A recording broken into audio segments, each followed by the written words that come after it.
nap. You don't need to pay. Get a job the easy way. I want to work. Hello and welcome. We are in conversation with David Macadam, CEO of MECS, Middle East Council of Shopping Centers. Thank you all for tuning in. I'm Ankita and I'll be your host for today on behalf of I Want to Work, the job market. In the next few minutes, we're looking to learn from David how the retail industry in the region is reviving and the consequent impact on talent demand and the shifting requirements for skills. David, as we all know, is the CEO of MECS, Middle East Council of Shopping Centers, an association that represents more than 800 shopping malls in the Middle East and Africa region, right from Saudi Arabia to Lebanon. He's one of the most knowledgeable and well-networked individuals in the retail business. He is the retail guru. David, it is indeed our privilege and honor to have you with us today. Welcome. Well, thank you. It's a wonderful introduction, and I have big shoes to fill if I'm going to do all of that you've suggested. But we've been running the Retail Middle East Council of Shopping Centers and Retail group now for the last going on 8 years. And actually, we have now about 785 members, and we have about 875 shopping centers and retailers, which represent about 40% of our membership base as well.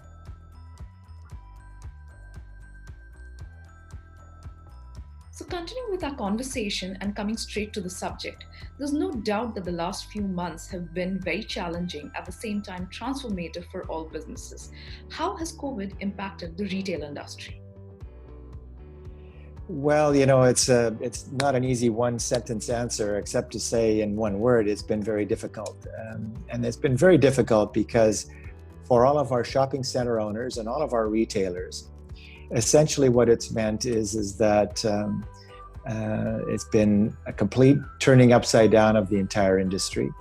And what has happened in a financial end is that you have 95% of the expenses that are running along with 0% of the revenues that are normally associated with it. So it doesn't enable any business to function in any way, shape, or form when you have a lot of expenses and no revenue flowing in.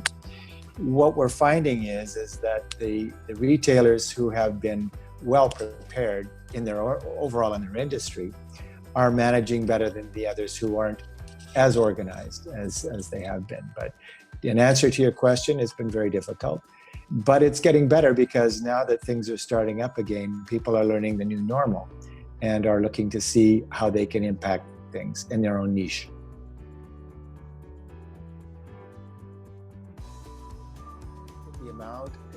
One of the ways that the UAE has set themselves way ahead on a per capita basis is the amount of testing that they have done. And I think that shows the level of interest, first of all, that the governments have in making sure that it's a safe environment, and also making sure that it's treated in a very reasonable and probably serious and practical way. The whole idea of COVID and making sure that people are going to be safe when they come to visit here.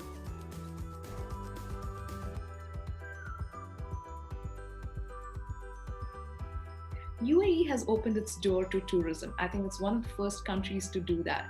How do you think retail is preparing for this revival, and what can we expect? Sure. I mean, retail in Dubai has always been a big component of the GDP. In fact, I think it's somewhere around 30% of the GDP of Dubai is based upon the retail industry overall. So opening up for tourists for the retail is a very big benefit for all of the retailers again. It's in the best of times, retail benefited from about 40% of the traffic was generated through tourism. So that was a fairly substantial portion of the sales came through tourists. So reopening again to the tourism and having all of those implementations in place, such as wearing the mask and having social distancing and having the temperatures taken before you walk into the shopping center or the F&B element, it all has an impact on the success of all of the businesses now. But I think everybody understands that it's the new norm, and that's what it'll take to make things work again.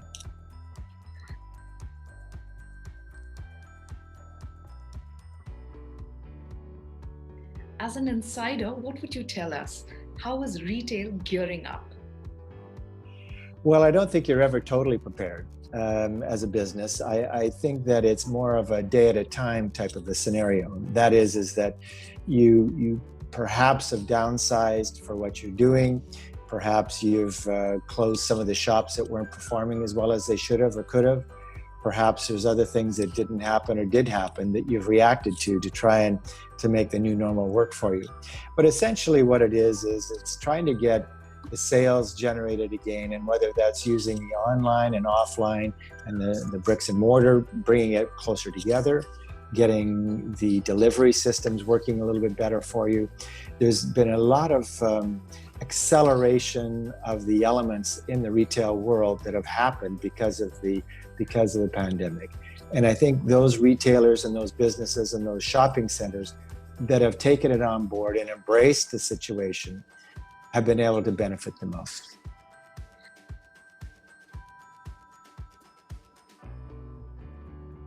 And we saw companies making these corrections that left a lot of people redundant and out of work. What would you advise those people?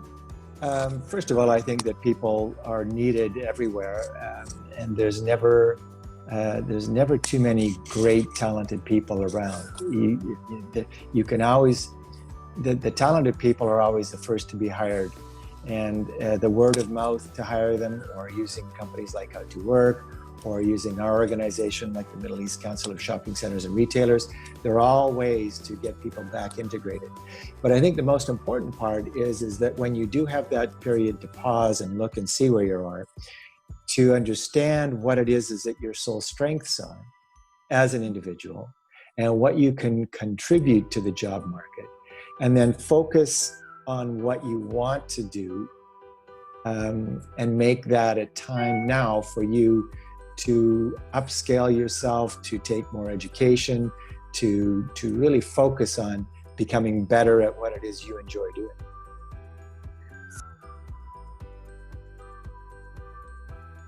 The Middle East Council of Shopping Centers and Retailers has as well as i12WRK and what you do, but we have a job portal on our website. But what we've found is that we have been offering anybody who's been left jobless, we've been offering them a membership in our organization for free. So what we do then is we help to re-educate, retrain, and bring these people back into the workforce. Because the people who have been made redundant have been made that way out of, not because of their lack of skill sets or lack of their ability to conduct their job the way they should, but because of the businesses don't have the wherewithal to keep them employed. So what we're trying to do is to keep everybody engaged. And to do that, and i12WRK as well is the same. I mean, there's education programs, there's ways to train people, there's ways to integrate them into the workforce again. And we're happy to help however we can to do that. And one of the ways we have done that is through a free membership to anyone who wants to become part of our organization, and we'll help you get reintegrated into the workforce.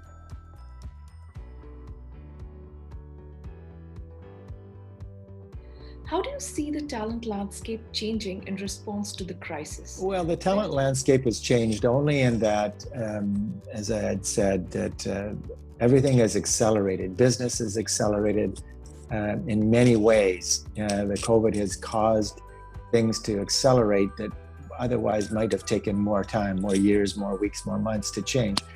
So education and learning and having the right skill set and having the right talent and having the right people who are working on each team is really important. And I would say that if there's anything that is a benefit that's come from all of this, is that it's been a chance for many of the people in the industry, not only our industry, but all industries, to really reposition themselves and to reinvent themselves and to maybe upskill themselves in some of the education elements that they might have needed.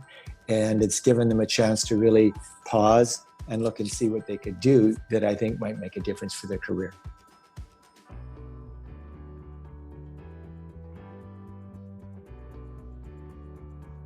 I would think that, first of all, understanding the Zoom call, for instance, like we're on now, or Teams, or other forms of being on over the internet and video. I think it's important for you to practice as much as you can on Zoom calls with friends or associates before you get into that actual job interview. Because what you do is you have to learn a new skill set about how you're going to relate to people using a camera and a video and the internet to do that. So you want to think about what you say, because people are listening only to what you're saying, and they probably have earphones on like I do, so they hear everything. So you have to make sure that whatever you're saying, whatever your skill set is you're trying to describe, are very clear in your mind first before you get into that Zoom call. So practice makes perfect is what I'm trying to say.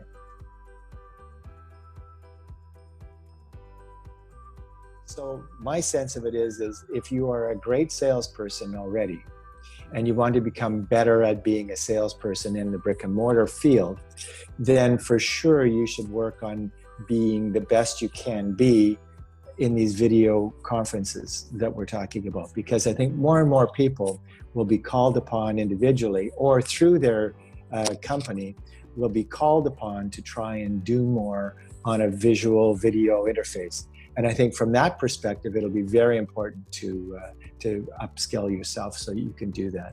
So that's just one way. There's many other ways as well, but I think the most important way is that people are looking for more service always, and they're looking for people who have a greater number of skill sets in what they're doing.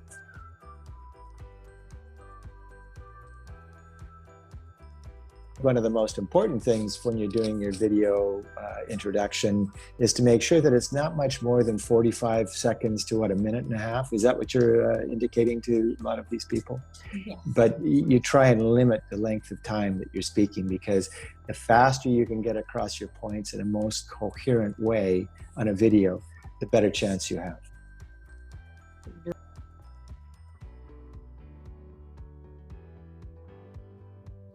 MECS, we know, has been a platform of knowledge exchange for businesses. How can MECS support the people in retail, the job seekers? Well, we've done a number of great things, and it's a great question, and I'm happy to answer it. So the first thing is that we've launched a digital footprint and a digital education program, which is completely affordable by everyone. It's called the GVS, Gregory Vogt School for the Digital Platform. And what we have now is over 50 different educators. They're industry executives and experts from all around the world. And what they've done is they have been able to put together 15-minute modules. So we believe that in 15 minutes, that's about all the time that people's focus can be attended to. And that with each of these sessions for 15 minutes, we have just 3 main points brought forward. So it makes it very easy for anyone in any role and at any level to go through our education programs and to spend 15 minutes and learn 3 major points about each individual idea. So the other point about it is that when you have these 15-minute modules and you have people from around the world delivering these points to you, you're learning from people who have been there and done that before. And I think that's probably one of the most important elements that you want to try and get, because it has all been done before, and it's probably now trying to upscale yourself, but also to see what the experts have been doing. And you can learn that in 15 minutes and take something away that's going to make a difference in your day.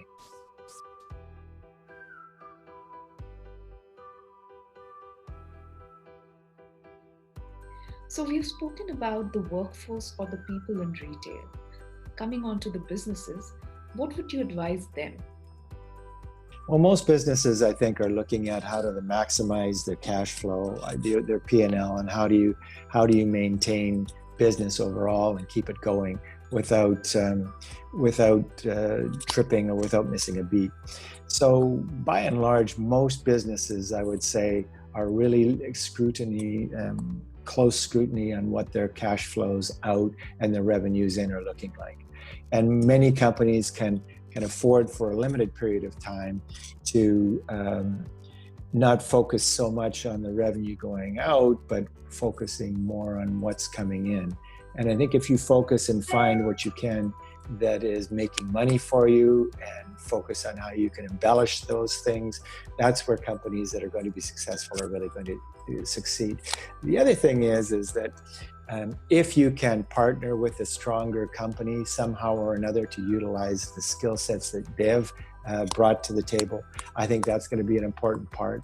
And but you're going to also, as a smaller business in that partnership, you're going to have to make sure that whatever you're bringing to that agreement, partnership to the table, that it's going to have to be important and thought through.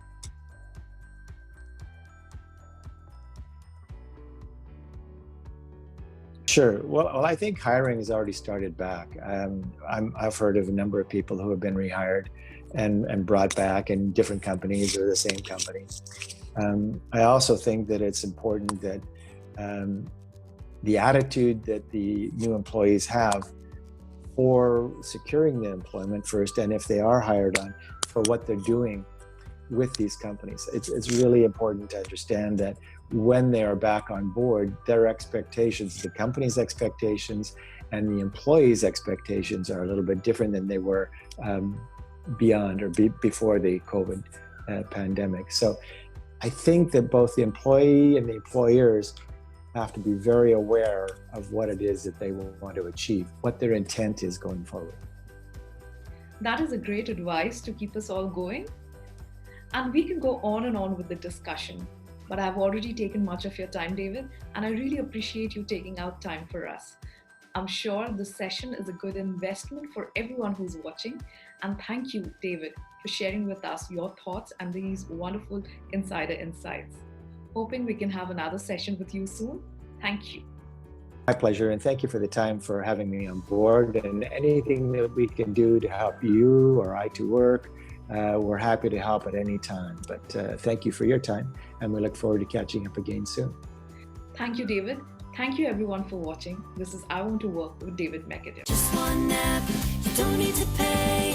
Get a job